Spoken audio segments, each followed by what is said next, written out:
Olá! Sejam muito bem-vindos ao nosso papo de hoje. Eu sou o Carlos. E eu sou a Júlia. E, gente, antes da gente mergulhar de cabeça no nosso tema, um pedido de desculpas. É verdade. A gente sabe que vocês estavam esperando a gente na sexta-feira. Tivemos uns perrengues técnicos aqui que nos tiraram do ar. Mas agora tá tudo 100% resolvido. Resolvidíssimo! E para compensar, preparamos uma análise que, olha, é daquelas de mexer com a gente. Inclusive, aproveitando essa pausa, a gente lançou uma pergunta nas nossas redes sociais. Que é o centro da nossa conversa hoje. Exato. A pergunta foi: você já lutou com Deus? Pode parecer uma pergunta estranha, sabe? Mas hoje vamos explorar a história do homem que, literalmente, fez isso. É isso mesmo. Estamos falando daquela narrativa poderosa e, assim, muito misteriosa de Gênesis 32, onde o patriarca Jacó passa uma noite inteira lutando com um ser desconhecido. E é uma história que, à primeira vista, parece um confronto físico, mas é muito, muito mais que isso. É sobre uma transformação radical de identidade, sobre o que significa se relacionar com o divino. E para entender essa história, o que foi que a gente conseguiu reunir de material? Olha, a gente foi fundo. Mergulhamos numa análise teológica em vídeo que destrincha o significado do texto. Certo. Fomos direto na fonte, com um estudo bíblico que mostra o hebraico original, palavra por palavra, o que nos dá acesso a dicionários e comentários de tradições super diversas. Que legal. E o mais legal é que isso inclui tanto a perspectiva judaica quanto a cristã e também visões da doutrina espírita, que, como sabemos, é uma doutrina de base cristã e traz uma camada de interpretação interna, psicológica, muito rica. Perfeito. E para amarrar tudo, ainda temos uma enciclopédia que nos dá o mapa da região, o contexto histórico, cultural da época. Um prato cheio. Uau, material de primeira. Então, nossa missão hoje é essa: desvendar as várias camadas dessa luta. O que de fato aconteceu naquela noite, na beira do rio Jaboquê. E por que uma história com milhares de anos ainda consegue nos provocar tanto? E para entender a dimensão dessa luta, a gente precisa primeiro sentir o pânico que Jacó estava vivendo. O cenário é de puro terror. Pense bem, Jacó está voltando para casa depois de 20 anos fora. E ele não está voltando para uma festa de boas-vindas. Nem um pouco. Ele está prestes a reencontrar o irmão Esaú, a quem ele enganou da pior forma possível, né? Roubando a bênção que era dele por direito. Exato. E a notícia que chega não podia ser pior. Esaú está vindo ao seu encontro com 400 homens. O texto bíblico é muito claro. Diz que Jacó foi tomado por grande medo e pavor. E com toda a razão. Uma das fontes ressalta algo muito humano. Ressentimentos profundos podem durar uma vida inteira. 20 anos talvez não fossem nada para apagar a raiva de Esaú. Com certeza. E o interessante é a reação do Jacó. Ele não fica paralisado pelo medo. A resposta dele é dupla. E já começa a mostrar o homem em que ele está se tornando. É fascinante essa dualidade, não é? Ele tem fé, ele ora, mas ao mesmo tempo ele não é nada passivo. Ele é um estrategista. Exatamente. Quase como se estivesse se preparando para o pior, mesmo esperando o melhor. A primeira atitude é espiritual. A análise em vídeo que a gente viu chama a oração dele de oração modelo. Oração modelo. É, porque não é só um pedido de socorro. Ele argumenta com Deus, ele lembra a Deus das suas próprias promessas, ele basicamente diz: foi o Senhor que me mandou voltar e prometeu que cuidaria de mim. A promessa é sua. É uma fé com ousadia, né? Ele não só pede, ele lembra Deus do que foi prometido. Quase como se estivesse cobrando um contrato. É o desespero falando. Totalmente, mas logo depois da oração vem a ação no mundo real. Ele não fica de braços cruzados. Divide toda a sua caravana, sua família, seus rebanhos em 2 grupos. Uma tática militar, praticamente. A lógica é fria e calculista. Se Esaú atacar um grupo, o outro talvez consiga escapar. E depois ele prepara um presente, mas não é qualquer presente, é algo extravagante. Centenas de animais, né? Uma fortuna. Uma fortuna. Cabras, ovelhas, camelos, vacas. O que, à primeira vista, soa como um suborno gigantesco, certo? uma tentativa desesperada de comprar o perdão do irmão e salvar a própria pele. Poderia ser só isso, mas a chave para entender a profundidade do gesto está na palavra original em hebraico. Quando Jacó diz que vai aplacar o irmão com esse presente, o verbo que o texto usa é kiper. Kiper. E o significado literal de kiper é cobrir. E o mais interessante é que essa é a primeira vez na Bíblia que essa palavra é usada nesse sentido. Cobrir uma ofensa, buscar um perdão que restaura uma relação. Espere. Então isso muda tudo. Não é só um presente para se livrar de uma encrenca. Exatamente. É um ato simbólico de reparação. Pela primeira vez, Jacó, o enganador, está tentando cobrir o seu erro. Uau! Ele está iniciando um movimento de reconciliação. O medo ainda é o motor, claro, mas já existe um reconhecimento da sua culpa e uma tentativa de consertar as coisas. É o início de uma transformação. E que transformação! E ela vai culminar naquela mesma noite. Depois de enviar os presentes, depois de mandar sua família e tudo que ele possuía para o outro lado do rio Jaboque, Sim. o texto diz uma frase curta, mas que tem um peso enorme, ficando ele só. É nesse exato momento de solidão absoluta, de vulnerabilidade total, que um homem aparece do nada e começa a lutar com ele. Uma luta que se estende por horas até o amanhecer. E aí vem a pergunta que ecoa há milênios. Quem é esse homem? E aqui, todas as fontes que analisamos são unânimes. Com certeza não era um ser humano comum. De jeito nenhum. Certo? A análise teológica que a gente viu fala em teofania. É isso. Isso mesmo. Teofania é o termo técnico para uma aparição de Deus em forma visível.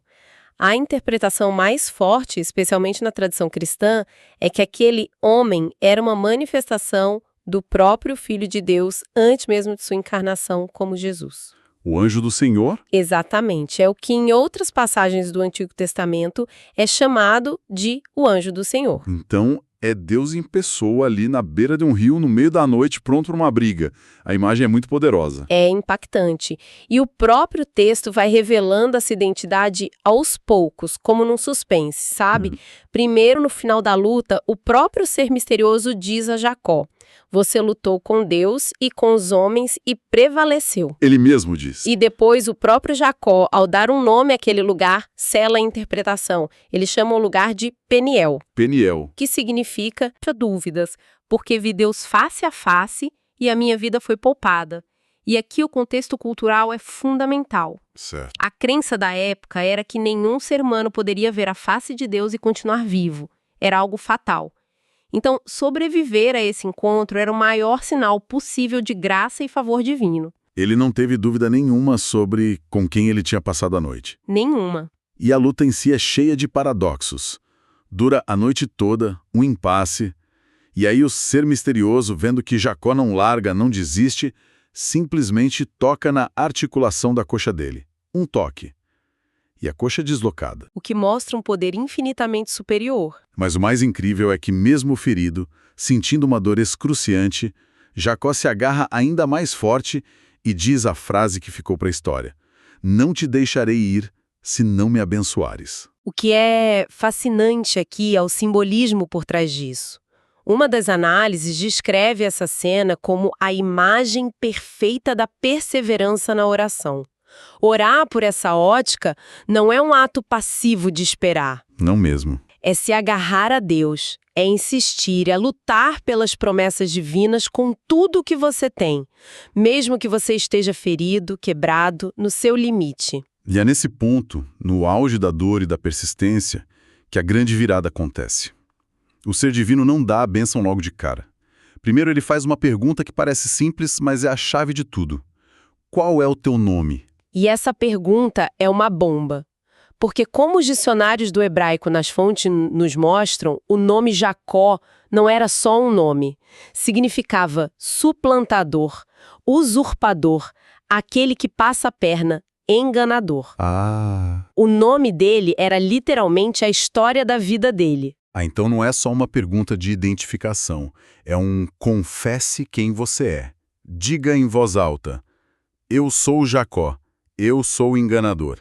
Isso é de uma honestidade brutal. É um momento de confissão e de rendição total. Ele tem que verbalizar sua identidade falha, e é só depois dessa confissão, dessa vulnerabilidade extrema, que ele está pronto para receber uma nova identidade. Um novo nome. Um novo nome, Israel. Que significa? O significado é debatido, mas as duas traduções mais aceitas são aquele que luta com Deus ou Deus se mostra forte. Percebe a mudança? E tal. A identidade dele não é mais definida pelo que ele faz aos outros, que é enganar, mas pela sua relação com o divino, que é lutar com. Ele deixa de ser o homem que manipula e foge e se torna o homem que confronta e persiste. É um caráter novo forjado no fogo desse conflito. Exato. Então, ele consegue o que queria. Recebe a bênção, um novo nome. Parece um final feliz, certo? Mas não é tão simples assim. Ele sai desse encontro com algo a mais. Uma marca para o resto da vida. Exatamente. E essa marca física talvez seja tão importante quanto o novo nome. Ele sai dali mancando. E essa não é uma lesão temporária, é permanente. E qual o significado disso? Porque a bênção viria com uma ferida. E essa é a beleza do paradoxo. A claudicação não é uma punição, é o selo da bênção. É um lembrete físico e permanente que diz: você prevaleceu sim, foi abençoado, mas nunca se esqueça que sua força não veio da sua astúcia, mas da sua rendição a mim. É uma marca de humildade. E de dependência. Toda vez que ele desse um passo e sentisse a dor, ele se lembraria daquela noite e de quem realmente estava no controle. Uma bênção que vem com uma cicatriz. É impressionante. E isso teve um impacto tão grande que virou até um costume, não é? Virou. O capítulo termina com uma nota quase como uma nota de rodapé, histórica, explicando que por causa desse evento, os filhos de Israel, ou seja, os descendentes de Jacó, têm o costume de não comer um nervo do quadrilo dos animais. Nossa. Pense no peso disso. A ferida de um homem, de um ancestral, se torna uma tradição viva, uma memória coletiva na dieta de uma nação inteira. Ok, essa história é incrível. Mas como a gente traz isso para a nossa realidade? O que essa luta significa num nível mais profundo, mais simbólico para nós hoje? Ótima pergunta. E as fontes nos dão caminhos diferentes, mas que se completam. A perspectiva mais teológica, bíblica, foca na natureza de Deus. Certo. Mostra um Deus que não é distante, intocável, mas que se esvazia, assume uma forma com a qual podemos nos relacionar e vem ao nosso encontro para nos transformar, mesmo que essa transformação seja através de um conflito. Uma prévia de Jesus, como se diz. Você mencionou que ela traz uma leitura mais interna, mais psicológica. Exato. Essa ideia da luta ser interna é muito poderosa. Uma das fontes que temos traz um texto de Divaldo Franco sobre o medo, descrevendo como uma construção mental que surge da ignorância da realidade e que consome nossa energia. E isso é um retrato perfeito do estado de Jacós antes da luta, né? Perfeito! Ele estava paralisado por um medo construído na sua mente sobre o que o Esaú poderia fazer. Certo. Mas como essa crise externa, o medo do irmão, se conecta com essa batalha espiritual, interna? Uma coisa é uma crise de alma, outra é um exército de 400 homens vindo na sua direção. E essa é a conexão genial. A crise externa, o medo de Esaú, é o gatilho que força a crise interna.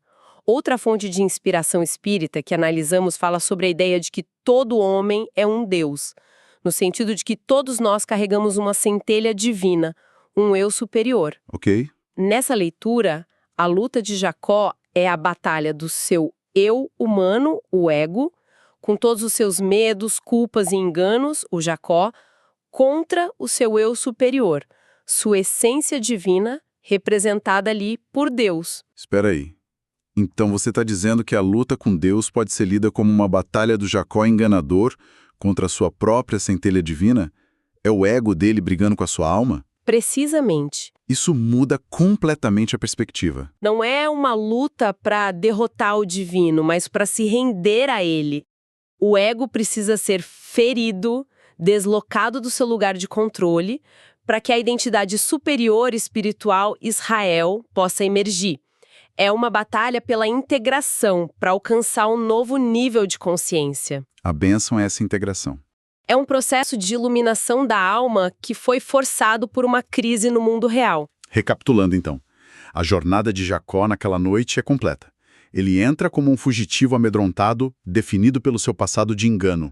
Sim. E sai como um patriarca manco, rebatizado por Deus, finalmente pronto para liderar a nação que levaria seu novo nome. A bênção não veio apesar da luta, mas através dela. E o que fica para mim como um pensamento final é o cenário de tudo isso.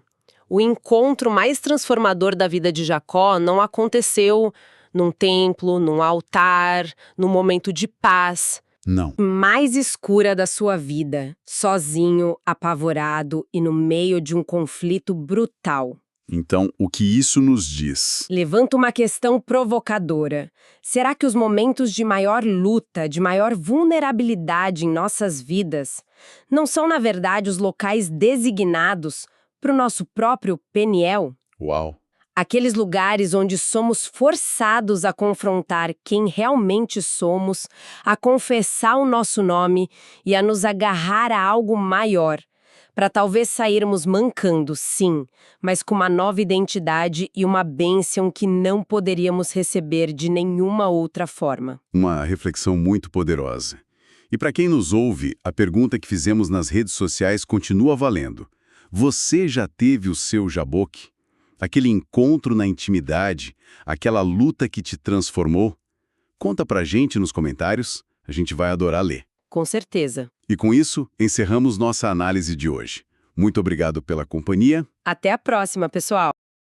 E se você gostou, não esqueça de se inscrever no canal NEP Apóstolo João, acione as notificações para não perder nenhum vídeo e não deixe de curtir este vídeo. Episódios novos todas segundas, quartas e sextas-feiras, sempre às 8 horas da manhã. É isso, bem simples. Hum.